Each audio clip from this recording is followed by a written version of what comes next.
One of them right on the money, and it feels good.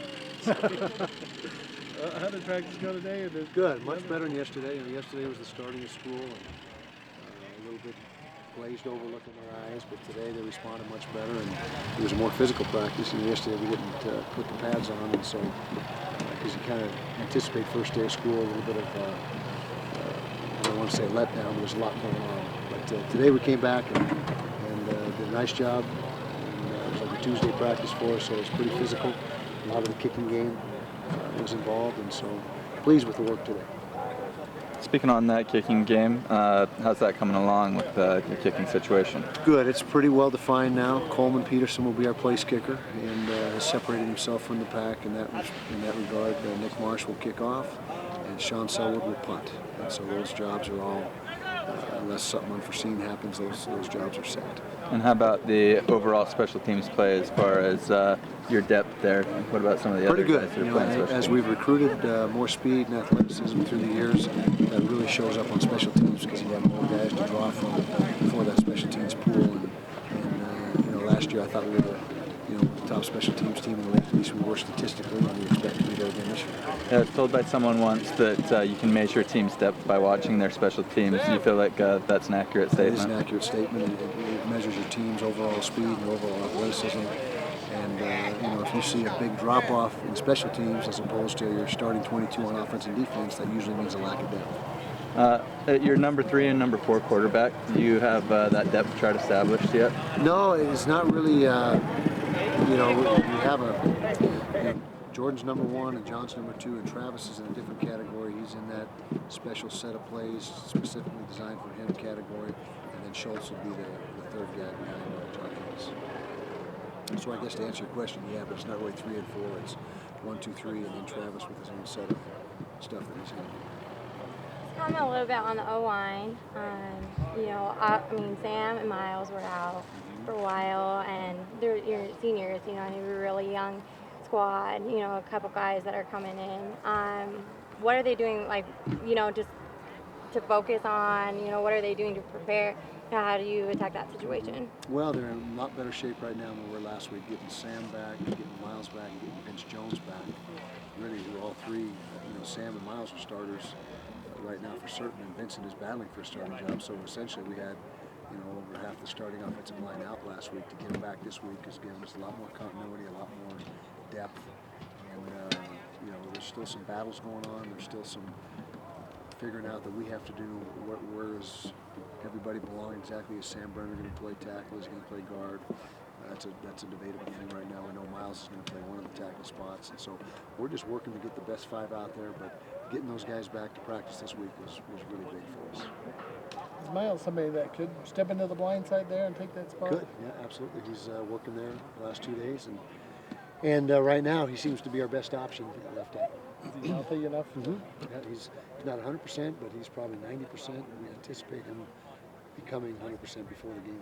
Colin, everybody obviously knew that Bergstrom and Cullen were seniors last year. Right. Was Miles one of those guys that you were eyeing, and maybe he was eyeing that opportunity to play left tackle? And could be, although we moved him into guard last year. We played tackle early in the season, and when John got healthy, he moved back to guard.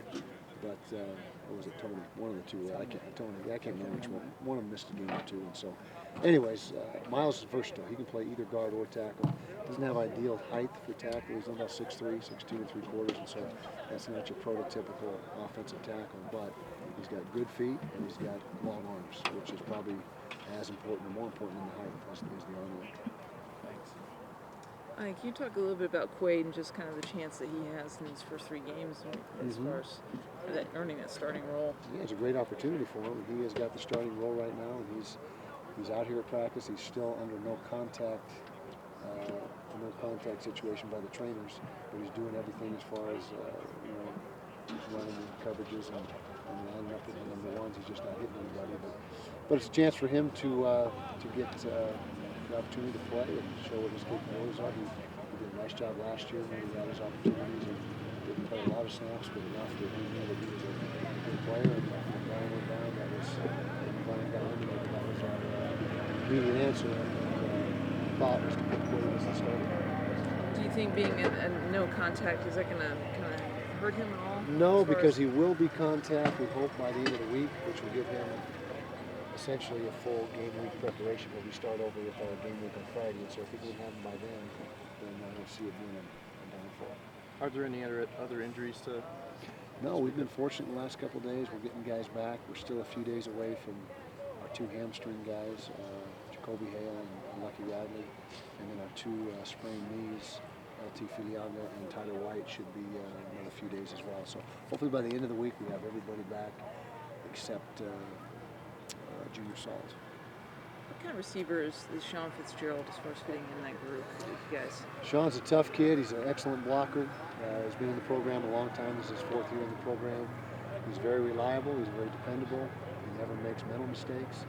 The problem with Sean is he's had nagging injuries his first 3 years here. He's had hamstrings and things that just have kept him off the field. But he's been able to stay healthy this fall, and he's in the rotation right now. He's definitely a traveler and a guy that will have a role for us. Norwood in that rotation still too? For sure. Yeah, Jeffrey Norwood has had an excellent fall camp, and he's in the top 3 or 4.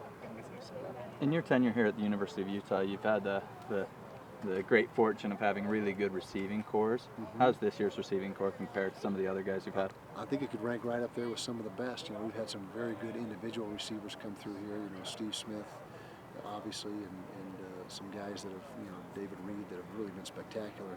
But top to bottom, you know, 1 through 8, we typically travel eight receivers, and 1 through 8, this could be the deepest group that we've had, even though we don't have, you know, the Steve Smith or the guy that's really the premier guy. We just have a bunch of guys that work hard and are productive.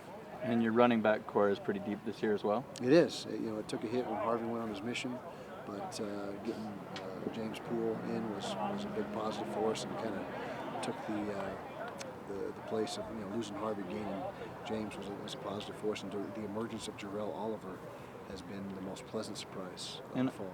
In a perfect world, how many carries is Wolfman going to get per game?